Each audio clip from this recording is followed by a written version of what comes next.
Ladies and gentlemen, very good afternoon to you. From the onset, I have to give thanks to the organizers of this remarkable conference for having invited me to say some few things about my new country and its investment opportunities which are available there. I appreciate it very much. Well, as you have heard from the announcer, my name is Dr. Daniel. I'm the ambassador of South Sudan to India. I've been to this country now for 6 years, since we became independent. South Sudan became independent on the 9th of July, 2011. And we are the youngest country in Africa. We are the number 54, and we are the number 193 in the world. South Sudan is 620,000 square kilometers. Half of that country is not inhabited by man. Most of it is an agricultural land. And there are a lot of opportunities in the countries which can be explored now. You might have heard that we have abundant oil, the petroleum, which is being explored by the Great Nile Operation Consortium, that is China, Malaysia, and India. India is having a huge presence in South Sudan in the form of oil and natural gas company of India. Not only that, but India has also a lot of opportunities. They have hotels, they have supermarkets, and it is our desire to see that as they have been very good friends to us. We want to give them more oil fields, and we are negotiating with ONGC now to get at least extra more 4, because they have already 4, because we have about 20 fields of oil. Now, there are a lot of good opportunities. As we are diversifying the economy now, we are embarking on agriculture. And as I said, half of the country is arable. We want investors from this country to venture to South Sudan in the field of agriculture, in which the opportunities are very rife there. We need people who have the technical know-how in agriculture. It's either practically doing the agriculture or teaching the people in the mechanized farming. And in fact, these are one of the priority areas that we have that we want people to go to. Agriculture to produce food and cash crops, and also to make farm mechanization.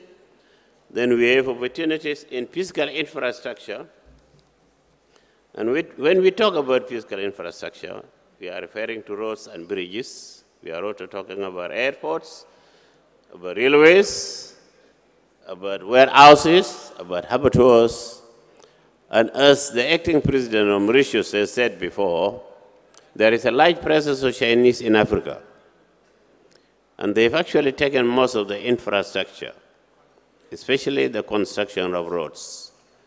But some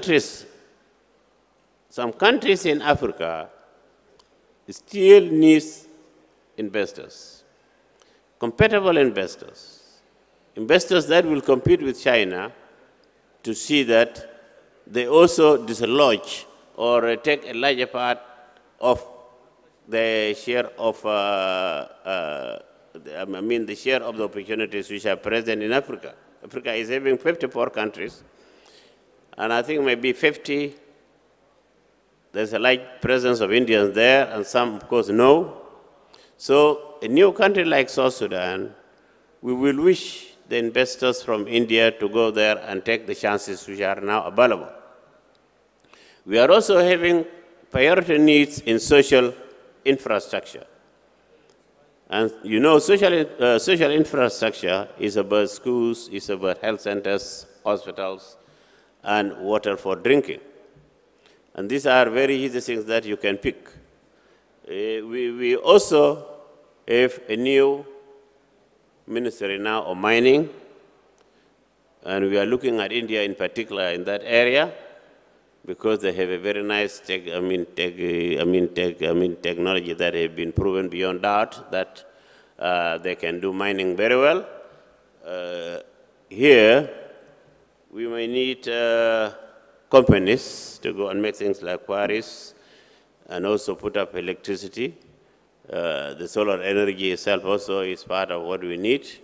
So at least if you are not going on your own, it is easy to go and join partners who are already working in the area, and this must be domestic investors in South Sudan, because it is easy for your company to be registered through those kind of companies, and you get your license in a very short period of time.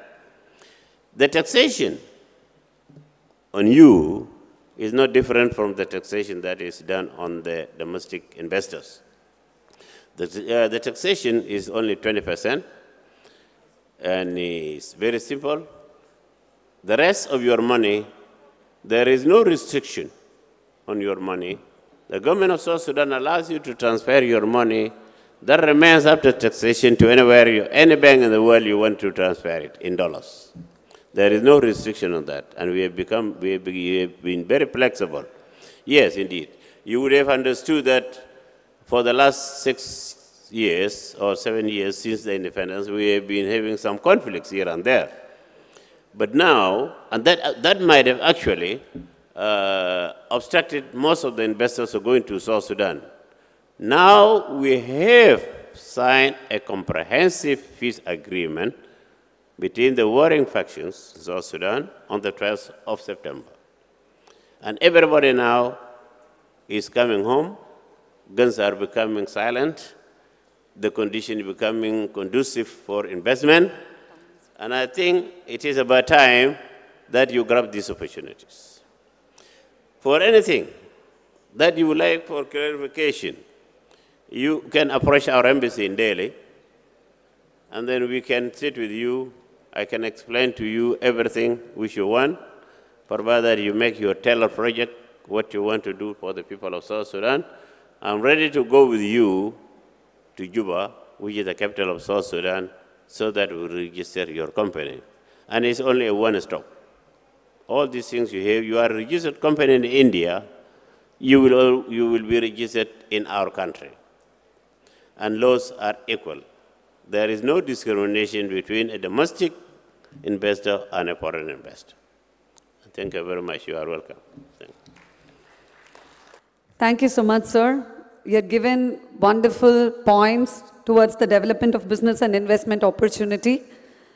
Next, I'd like to call the Malaysian Associated Indian Chamber of Commerce President, respected Tan Sri Kenneth Ishwaran, sir, to give away his valuable points.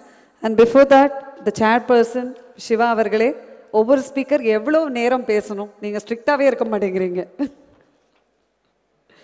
5 நிமிடங்கள். Okay.